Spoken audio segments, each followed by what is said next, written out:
Sveiki, būsiu Vaidotas, esu dziudo klube Olimpinė viltis. Pradės mano trenerę, o paskiau eis mano didžiausia iki mažiausia 5-mečia. Aš pats imtynį esu ėjęs tik prieš Kiaulą, Anis laimėjo, jeigu būt nelaimėjęs, būčiau aš laimėjęs.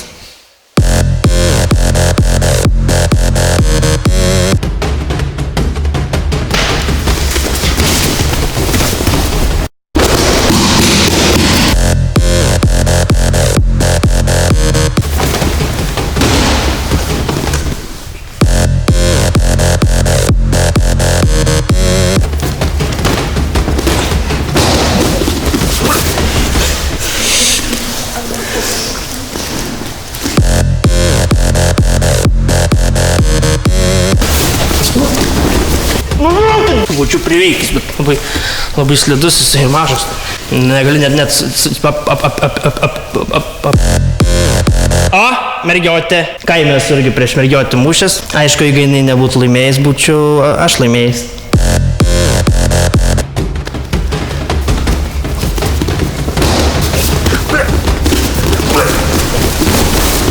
Žak, nebūtų mergai, jau duodavo česnaką.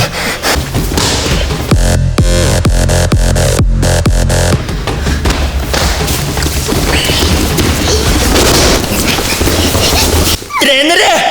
Vieną nuimt galite, jeigu vieną nuimsit ant dešinės rankas, aš žinokit vieną galėsiu pasmaukti lengvai. Čia išmokau 2 pamokas. Pirma tai, kad dziudo yra z***. Antra, kad man reikėjo pradėti nuo mažiausia. Pas man kaime tokie maži laksta, tai aš jas abaliais apmėtau, apsvaiginu taip ir spakainį tokius įveikiu.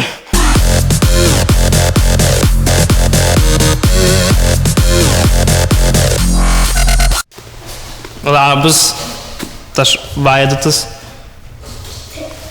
Gal net ir šiandien kur pernakvot. Matai, kaip tos raičiau čia ant čiūžinę. Aha. Tau reikia nešti. Aha.